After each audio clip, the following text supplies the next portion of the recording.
وَنُنَزِّلُ مِنَ الْقُرْآنِ مَا هُوَ شِفَاءٌ وَرَحْمَةٌ لِّلْمُؤْمِنِينَ وَلَا يَزِيدُ الظَّالِمِينَ إِلَّا خَسَارًا.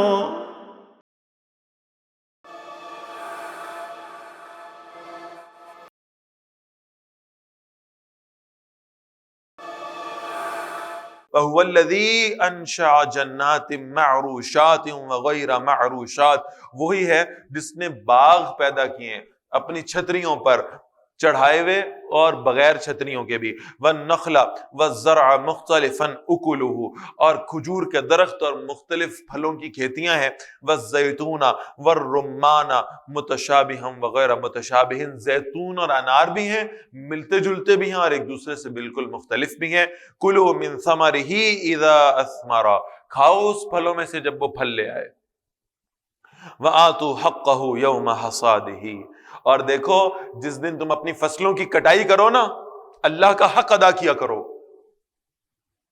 اپنے کھیتوں میں سے عشر نکالا کرو، وَلَا تُسْرِفُوا، اور رزق کو ضائع نہ کیا کرو، إِنَّهُ لَا يُحِبُّ الْمُسْرِفِينَ، بے شک اللہ رزق ضائع کرنے والوں کو پسند نہیں فرماتا، وَمِنَ الْأَنْعَامِ حَمُولَةً وَفَرْشًا، اور اللہ کے پیدا کیے ہوئے جانوروں میں سے کچھ وہ ہیں جو بوجھ اٹھانے والے ہیں، سواری کے لیے پیدا کیے گئے، وَفَرْشًا، اور کچھ زمین کے ساتھ چمٹے ہوئے ہیں، اور ریپٹائلز، رینگنے والے جانور، کُلُوا مِمَّا رَزَقَكُمُ اللَّهُ، کھاؤ اس میں سے جو اللہ نے تمہیں رزق دیا ہے، وَلَا تَتَّبِعُوا خُطُوَاتِ الشَّيْطَانِ، اور شیطان کے نقوش قدم کی پیروی نہ کرو، إِنَّهُ لَكُمْ عَدُوٌّ مُبِينٌ، بے شک وہ تمہارا کھلا دشمن۔ ثمانیۃ ازواج، 8 جوڑے ہیں مویشیوں میں سے، من الضان اثنین ومن المعز اثنین، بھیڑ میں سے 2 ہیں، بکری میں سے 2 ہیں، قل الذکرین حرم ام الانثیین، اے نبی صلی اللہ علیہ وسلم پوچھیں اللہ نے دونوں نر حرام کیے ہیں یا دونوں مادہ؟ ام اشتملت علیہ ارحام الانثیین، یا جس پر ان دونوں ماداؤں کے رحم لپٹے ہوئے ہیں، نبئونی بعلم ان کنتم صادقین، بتاؤ مجھے علم کے ساتھ اگر تم سچے ہو۔ یہ مشرکین مکہ کے سامنے سوال رکھا گیا ہے، ایک ہی جانور کی جنس ہے، یہ کیسے ہو سکتا ہے کہ اس کا نر حلال ہو اور مادہ حرام ہو، یا مادہ حلال ہو تو نر حرام ہو؟ وَمِنَ الْإِبِلِ اثْنَيْنِ وَمِنَ الْبَقَرِ اثْنَيْنِ، اور اونٹ سے 2 اور گائے سے 2، قل الذکرین حرم ام الانثیین، فرمائیے کہ اللہ نے ان دونوں نر کو حرام کیا ہے اور دونوں مادہ کو حرام کیا ہے؟ ام اشتملت علیہ ارحام الانثیین، یا جس پر دونوں ماداؤں کے رحم لپٹ گئے ہیں، ام کنتم شہداء اذ وصاکم اللہ بہذا، کیا تم موجود تھے اس وقت جب اللہ نے اس کی وصیت کی تھی؟ تم حلال و حرام اپنی مرضی سے کیوں ٹھہراتے ہو؟ فمن ازلم ممن افترى علی اللہ کذبا، کون ظالم ہے اس سے زیادہ جو اللہ پر جھوٹ گھڑتا ہے، لیضل الناس بغیر علم، تاکہ وہ لوگوں کو بغیر کسی علم کے گمراہ کرے، ان اللہ لا یہدی القوم الظالمین، بے شک اللہ ظالم لوگوں کو ہدایت نہیں دیا کرتے۔ قل لا اجد فیما اوحی الی، اے نبی صلی اللہ علیہ وسلم فرمائیے میں نہیں پاتا اس کلام میں جو میری طرف وحی کیا گیا ہے، محرما علی طاعم یطعمہ، کوئی چیز حرام کھانے والے پر جب وہ اسے کھاتا ہے۔ اللہ کی کتاب میں حلال و حرام کا فیصلہ بڑا واضح ہے، کون سی چیزیں حرام ہیں، الا ان یکون میتۃ، سوائے اس کے کہ کوئی شے مردار ہو، یہ کچھ شرائط بتا دی گئی ہیں، اس کے علاوہ جو چیزیں ہیں وہ کھانے کے لیے حلال ہوں گی۔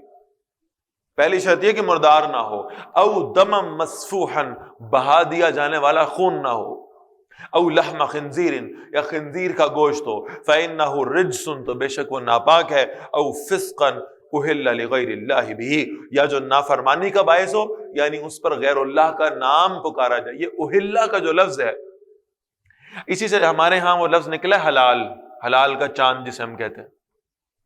وہ جو ہلال کا چاند ہے، پہلی کا چاند بہت باریک ہوتا ہے اور اس کو دیکھنا مشکل ہوتا ہے، تو لوگ اپنی چھتوں پر چڑھ جایا کرتے تھے اور سب چاند دیکھنے کی کوشش کرتے تھے، اور جس کو چاند نظر آ جاتا تھا وہ پکارتا تھا کہ ہلال مجھے نظر آ گیا ہے۔ اس پکار کو یہاں لایا گیا ہے، وما اہل لغیر اللہ بھی، کسی جانور کو ذبح کرتے ہوئے اگر اس پر اللہ کا نام نہ پکارا جائے تو وہ حرام ہے۔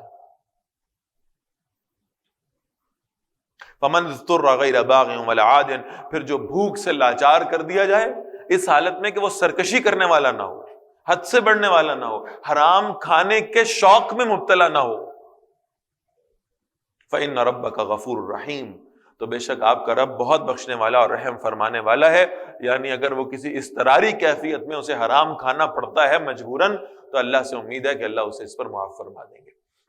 وَعَلَى الَّذِينَ هَادُوا، اور ان لوگوں پر جو یہودی ہوئے، حرمنا کل ذی ظفر، ہم نے ہر ناخن والا جانور حرام کر دیا، وَمِنَ الْبَقَرِ وَالْغَنَمِ، اور گائے اور بکری میں سے بھی، حرمنا علیہم شحومہما، ہم نے ان پر دونوں کی چربی کو حرام کر دیا، الا ما حملت ظہورهما او الحوایا، سوائے جو اس کی پشتوں یا انتڑیوں پر ہے، او مختلط بعظم، یا ان کی ہڈی کے ساتھ ملی ہوئی ہے، ذالک جزیناہم ببغیہم، یہ ہم نے انہیں ان کی سرکشی کی وجہ سے سزا دی تھی، وَإِنَّا لَصَادِقُونَ، اور بے شک ہم سچے ہیں، فَإِن كَذَّبُوكَ، پھر نبی صلی اللہ علیہ وسلم اگر یہ آپ کو جھٹلائیں، فَقُلْ رَبُّكُمْ ذُو رَحْمَةٍ وَاسِعَةٍ، فرمائیے تمہارا رب بڑی وسیع رحمت والا ہے، وَلَا يُرَدُّ بَأْسُهُ عَنِ الْقَوْمِ الْمُجْرِمِينَ، اور مجرم لوگوں سے اللہ کا عذاب ٹالا نہیں جا سکتا۔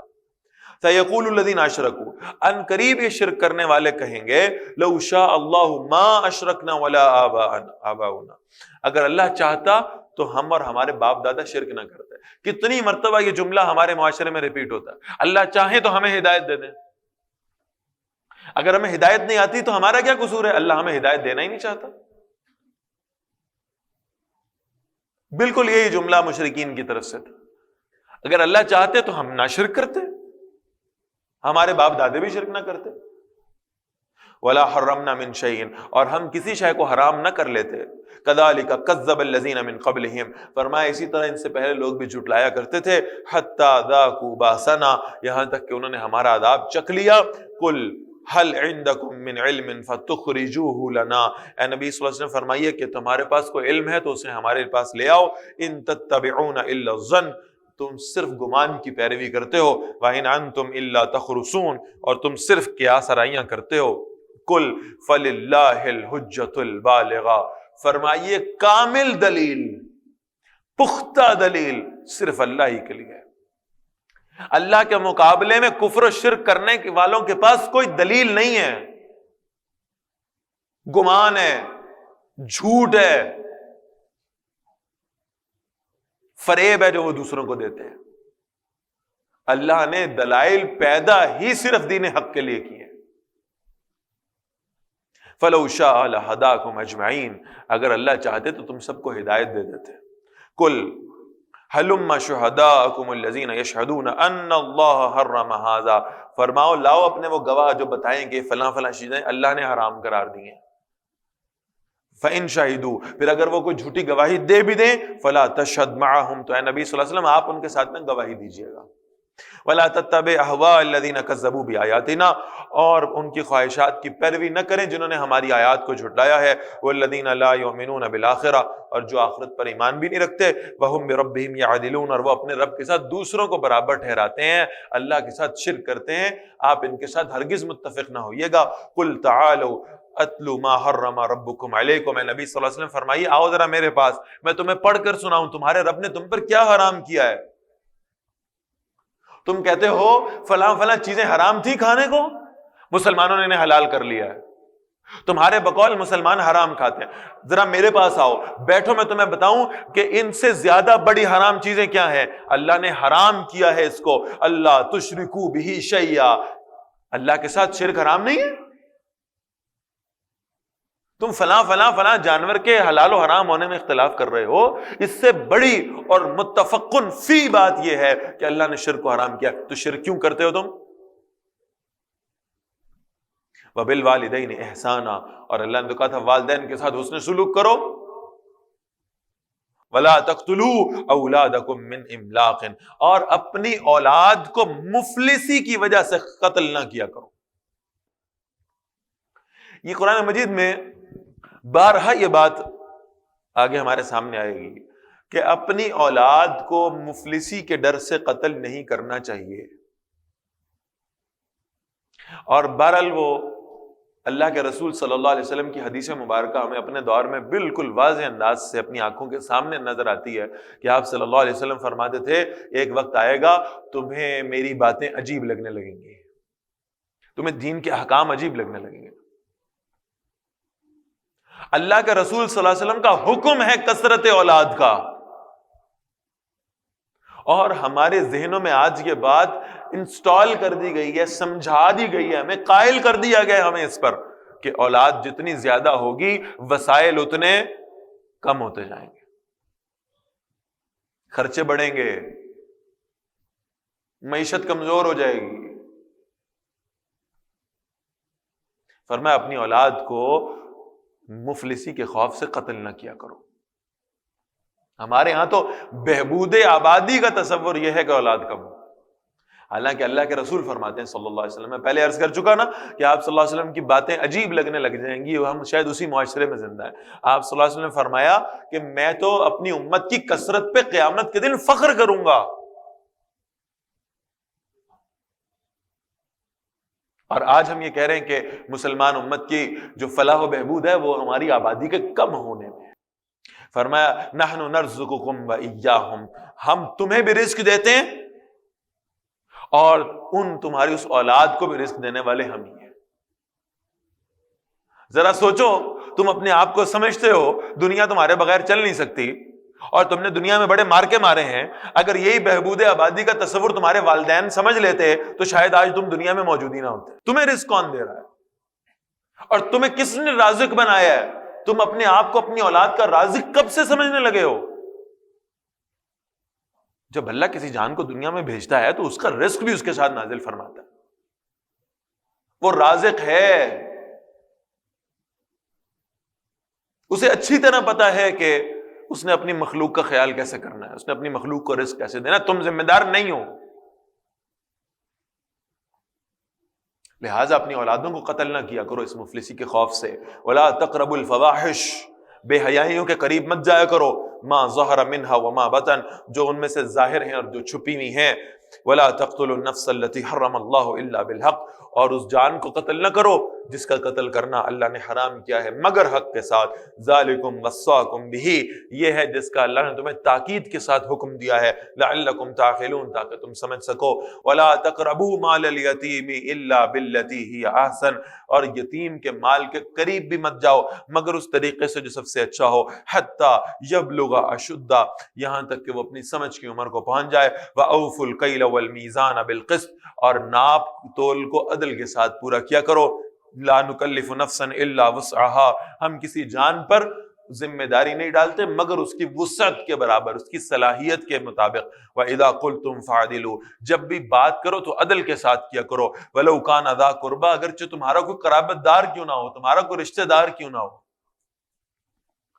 وَبِعَهْدِ اللَّهِ أَوْفُوا، اور اللہ سے کیے ہوئے وعدے کو پورا کرو۔ ذَلِكُمْ وَصَّاكُمْ بِهِ، یہ ہے جس کا اللہ نے تمہیں تاکید کے ساتھ حکم دیا ہے۔ لَعَلَّكُمْ تَذَكَّرُونَ، تاکہ تم نصیحت قبول کر لو۔ وَأَنَّ هَذَا صِرَاطِي مُسْتَقِيمًا، اور بے شک یہ میرا سیدھا راستہ ہے۔ فَاتَّبِعُوهُ، اس کی پیروی کرو۔ وَلَا تَتَّبِعُوا السُّبُلَ، اور دوسرے راستوں کی پیروی نہ کیا کرو۔ فَتَفَرَّقَ بِكُمْ عَنْ سَبِيلِهِ، وہ تمہیں اللہ کے راستے سے جدا کر دیں گے۔ ذَلِكُمْ وَصَّاكُمْ بِهِ، یہ ہے جس کا اللہ نے تمہیں تاکید کے ساتھ حکم دیا ہے۔ لَعَلَّكُمْ تَتَّقُونَ، تاکہ تم اللہ کی نافرمانی سے بچو۔ ثُمَّ آتَيْنَا مُوسَى الْكِتَابَ، پھر ہم نے موسیٰ علیہ السلام کو کتاب عطا فرمائی۔ تَمَامًا عَلَى الَّذِي أَحْسَنَ، اس نعمت کو پورا کرنے کے لیے اس شخص پر جو اچھا عمل کرنے والا ہو۔ وَتَفْصِيلًا لِكُلِّ شَيْءٍ، تاکہ ہر چیز کی تفصیل ہو جائے۔ وَهُدًى وَرَحْمَةً، اور ہدایت اور رحمت ہو۔ لَعَلَّهُمْ بِلِقَاءِ رَبِّهِمْ يُؤْمِنُونَ، تاکہ وہ اپنے رب سے ملاقات کرنے پر ایمان لے آئیں۔ وَهَذَا كِتَابٌ أَنزَلْنَاهُ، اور یہ کتاب ہے، یہ قرآن مجید ہے جسے ہم نے نازل کیا ہے۔ مبارکٌ، بڑی برکتوں والی کتاب، اور اس کی برکت ایسے حاصل نہیں ہوگی کہ کسی اونچی رحل میں غلاف میں لپیٹ کر اسے رکھ دیا جائے۔ اس کی برکت ایسے نہیں ہوگی کہ اس کے حروف مقطعات کی کوئی لوح قرآنی بنا کر اپنی دکانوں میں لٹکا لو۔ اصل برکت کیا ہے؟ یہ تمہاری زندگیاں بدلنے والی کتاب ہے۔ اس کے ساتھ جڑ جاؤ گے، اللہ تمہاری دنیا کی مشکلیں آسان فرما دیں گے۔ اللہ تمہاری مصیبتوں کو راحتوں میں تبدیل فرما دیں گے. یہ تعویذ بنانے کے لیے نہیں اتری، یہ صرف چومنے چاٹنے کے لیے نہیں اتری. یہ کتاب اس لیے اتری ہے کہ تمہاری زندگیاں بدلیں اس کتاب سے. کتاب خدا میں یہ تاثیر دیکھی، بدلتی ہزاروں کی تقدیر دیکھی. برکتیں دیکھنی ہیں تو یہ دیکھو کہ اس کتاب کی سب سے بڑی برکت یہ ہے کہ اس نے عمر ابن خطاب کو عمر فاروق بنا دیا تھا رضی اللہ تعالی. یہ اس کتاب کی برکت ہے. فاتبعوہ، اور یہ برکت چاہیے تو کیا کرنا ہوگا؟ اس کتاب کی اتباع کرنی ہوگی، اس کے حکم ماننے ہوں گے. سنیے رسول اللہ کیا فرماتے ہیں صلی اللہ علیہ وسلم، اس شخص کا قرآن پر کوئی ایمان نہیں ہے جو اس کے حلال کو حلال نہیں سمجھتا اور حرام کو حرام نہیں مانتا.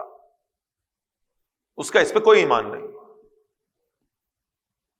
فاتبعوا، اتباع کرو اس قرآن کی، واتقوا، اور اللہ کی نافرمانی سے بچو، لعلکم ترحمون، تاکہ تم پر رحم کیا جائے. ان تقولوا، ایسا نہ ہو کہ تم کہو انما انزل الکتاب علی طائفتین من قبلنا، بے شک کتاب تو صرف ان دو گروہوں پر نازل کی گئی تھی جو ہم سے پہلے تھے. یہود و نصارہ پہ تو کتابیں آئی تھیں. وَإِن كُنَّا عَن دِرَاسَتِهِمْ لَغَافِلِينَ، بے شک ہم ان کے پڑھنے پڑھانے سے بڑے بے خبر تھے. او تقولوا، یا تم یہ کہو لو انا انزل علینا الکتاب، اگر واقعی ہم پر کتاب نازل کی جاتی، لَكُنَّا أَهْدَىٰ مِنْهُمْ، ہم ان سے زیادہ ہدایت یافتہ ہو جاتے. فَقَدْ جَاءَكُمْ بَيِّنَةٌ مِّن رَبِّكُمْ، تو تمہارے پاس تمہارے رب کی جانب سے واضح دلیل آ چکی ہے. وَهُدًى وَرَحْمَةٌ، اور ہدایت اور رحمت بھی. فمن ازلم ممن کذب بآیات اللہ، اس سے زیادہ ظالم کون ہے جو اللہ کی آیات کو جھٹلاتا ہے. وصدف عنها، اور اس نے ان سے رخ پھیر لیا ہے. سنجزی الذین یصدفون عن آیاتنا سوء العذاب، ہم ان قریب بدلے میں ان رخ پھیرنے والوں کو جو ہماری آیات سے منہ موڑ لیتے ہیں ان کو بہت بڑا برا عذاب دیں گے. بما کانوا یصدفون، اس لیے کہ وہ رخ پھیر لیا کرتے تھے. هل ينظرون الا ان تأتيهم الملائکہ، یہ کس شے کا انتظار کر رہے ہیں؟ کب ایمان لائیں گے؟ جب ان کے پاس فرشتے آئیں گے. او یأتی ربک، یا نبی صلی اللہ علیہ وسلم آپ کا رب خود چل کے جائے گا ان کے پاس ان کو دعوت دینے کے لیے. او یأتی بعض آیات ربک، یا کوئی معجزے آپ کے رب کے ان کی آنکھوں کے سامنے آ جائیں گے. کس انتظار میں بیٹھے ہیں؟ کیوں ایمان نہیں لاتے؟ یوم یاتی بعض آیات ربک، جس روز کوئی آپ کے رب کی کوئی نشانی آئے گی، لا ينفع نفسا ایمانها، اس دن کسی شخص کو اس کا ایمان لانا کوئی فائدہ نہیں دے گا. جس دن یہ غیب کے پردے کھل گئے، جس دن موت کا فرشتہ اپنی آنکھوں کے سامنے نظر آ گیا، جس دن نزع کی کیفیت طاری ہو گئی، اب یہ جتنی مرتبہ کہتے رہے ایمان لائیں گے، اس وقت کون ایمان لانے سے انکار کرے گا؟ دنیا کے بدبخت ترین لوگوں میں وہ شخص شامل تھا، فرعون، جو کہا کرتا تھا انا ربکم الاعلی، کوئی دوسرا نہیں، میں، اور چھوٹا موٹا بھی نہیں، سب سے اعلی رب ہوں میں، سب سے اعلی رب ہوں میں، اپنے آپ کو کہتا تھا. 2 غوطے آئے ہیں پانی میں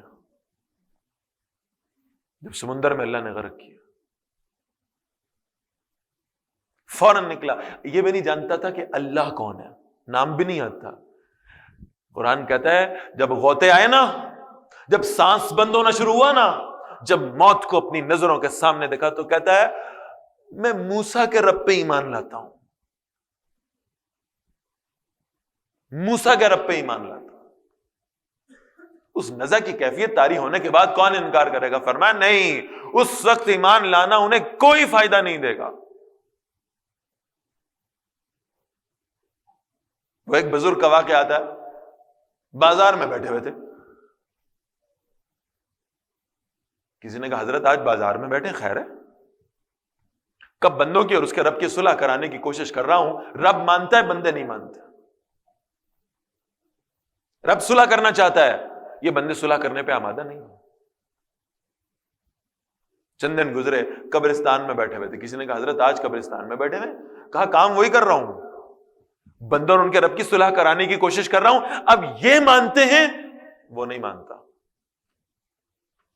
مہلت ختم ہو گئی. تم نے غیب پر ایمان لانا ہے.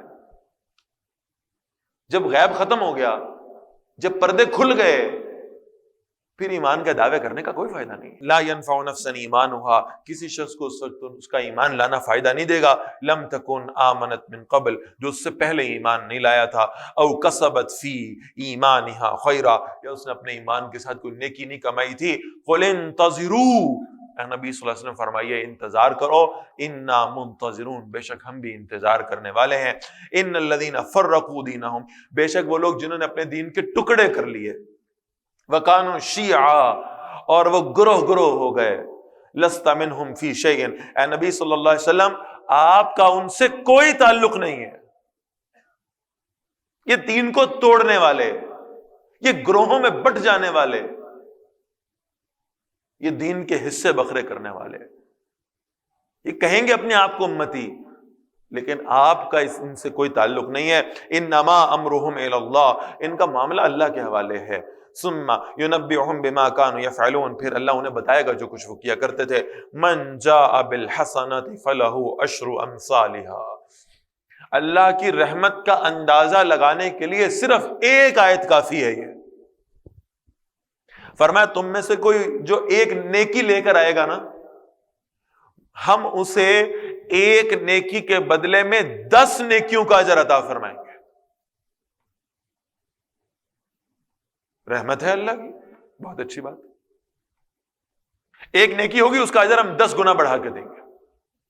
لیکن ومن جاء بالسیئۃ، اور جو کوئی برائی لے کر آئے گا، فلا یجزا الا مثلها، ہم اس کو 10 گنا نہیں کریں گے. ہم گناہ کو 10 گنا بڑھا کر اس کی سزا نہیں دیں گے. گناہ کی سزا اتنی ہی ہوگی جتنا وہ گناہ ہے، جس درجے کا وہ گناہ ہے. نیکی کا اجر ہم 10 گنا بڑھا دیں گے. یہ اللہ کی رحمت. وَهُمْ لَا يُظْلَمُونَ، اور ان پر ظلم نہیں کیا جائے گا. قل، اے نبی صلی اللہ علیہ وسلم فرمائیے، اننی ہدانی ربی الی صراط مستقیم، بے شک مجھے میرے رب نے سیدھے راستے کی ہدایت نصیب فرمائی ہے. دینا قیما، بالکل خالص دین ہے. ملت ابراہیم حنیفہ، ابراہیم علیہ السلام کا طریقہ ہے جو بالکل یکسو تھے. وما کان من المشرکین، اور وہ شرک کرنے والوں میں سے نہیں تھے.